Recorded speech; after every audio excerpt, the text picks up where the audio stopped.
আমরা সমাজে উইরা আসি নাই, আমরা এই দেশের নাগরিক। আমরা বসেন বসেন, আমরা ট্যাক্স হোল্ডার নাগরিক, ট্যাক্স দেই আমরা, আমরা ট্যাক্স ছাড়া এই দেশে থাকি না। আপনারা বসেন। আমাদের দেশের কালচার এটা হয়ে গেছে, সবাই হুজুরদের কথা বলে কিন্তু হুজুরদেরকে আন্ডার এস্টিমেট করে। আমি পায়ে হাত দিয়ে বলবো, আমাকে কেউ আন্ডার এস্টিমেট করেন না। আপনারা আমাকে চিনেন না, আমার পরিচয় জানেন না। আপনারা বসেন, আমার পরিচয় আপনারা জানেন না, আপনারা আমাকে আন্ডার এস্টিমেট করেন না। আমরা সর্বওয়াজ মাহফিলে এটা ভুগতেছি আজকে 16 বছর ধরে না।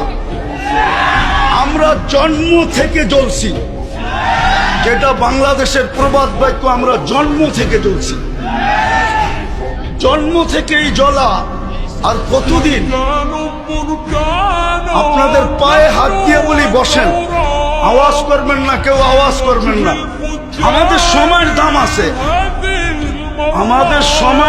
আছে, এরকম যে আমাদের সময়ের দাম নাই বা আমাদের এইটা কইরা খাইতে হবে এরকম কোনো জরুরি না যে আমাদের ওয়াজ করেই খাইতে হবে। আমাদের খাওয়ার অনেক ব্যবস্থা আল্লাহ রেখা দিছে।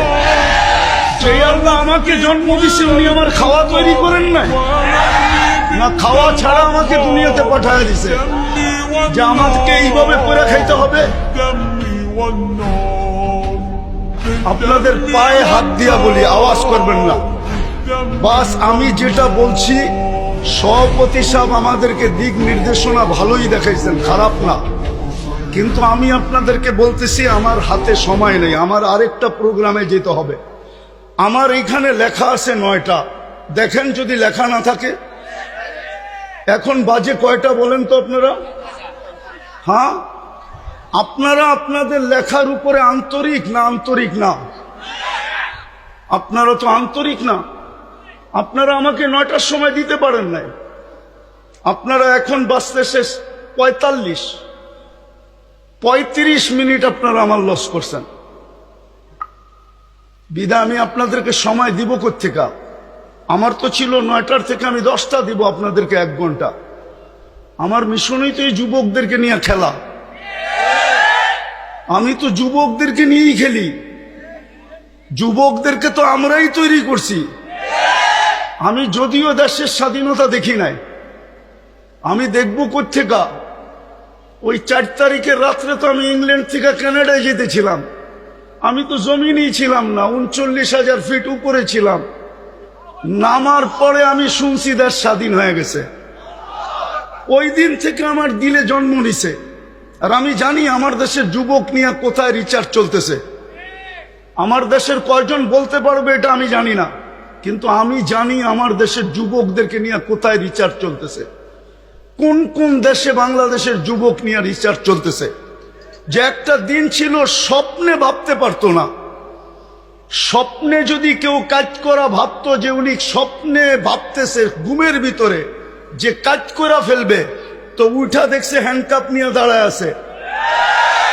যদি জিজ্ঞাসা করে হ্যান্ডকাপ, বলে তুমি তো স্বপ্নে দেখতেছিল না সরকার কাজ করবা, আমরা টেকনোলজির মাধ্যমে জেনে ফেলছি, বিধায় তোমার হাতে হাত করি পড়াইতে চলে আসছি। আমার দেশের যুবকরা স্বাধীনতা আইনা দিছে। যুবকরা যদি না দাঁড়াইতো, আরো 50 বছরের ভিতরও কারো স্বাধীনতা আনার ক্ষমতা ছিল না। বিদায় আমার যুবকদেরকে নিয়ে কোথায় রিচার্জ চলতেছে আমি জানি পেন্টাগনের কোন কামরায় রিচার্জ চলতেছে। পেন্টাগন চিনো তোমরা? হ্যাঁ, পেন্টাগন তো চিনো না, ঠিক না? কোন কামরায় পেন্টাগনের রিচার্জ চলতেছে? বাংলাদেশের যুবক এগুলা কি? বিদায় আমার মিশনই হলো যুবক নিয়ে খেলা। নাইলে আমি গত বছর এখানে আসছিলাম রাত্র 1টার সময়। আমি জানছি আমি এইখানে আসবো কয়টায় জানেন? 8টার সময় জানছি আমি এইখানে আসবো। যদি আমি জানতাম তো আমি আসতাম না। কসম খোদা, আমাকে কেউ নিয়ে আসতে পারতো না। আমি জানছি 8টার সময় যে আমি এখানে যেতেছি। কিন্তু আমি এর আগে জানতে ছিলাম আমি আরেকটা মার্কেট আছে ওইদিকে। কি মার্কেট জানি? সুলতান মার্কেট যাব, কিন্তু আমাকে বাইপাস করে এখানে নিয়ে আসছে। আমি জানলে আসতাম না, আমার আসার ইচ্ছা ছিল না। সময়টা অনেক চলে গেছে। মানুষের মেমোরির ভিতরে একটা জিনিস সেট থাকে, সেটটা নষ্ট হয়ে গেছে। এখন আপনাদেরকে আমি কি শোনাবো?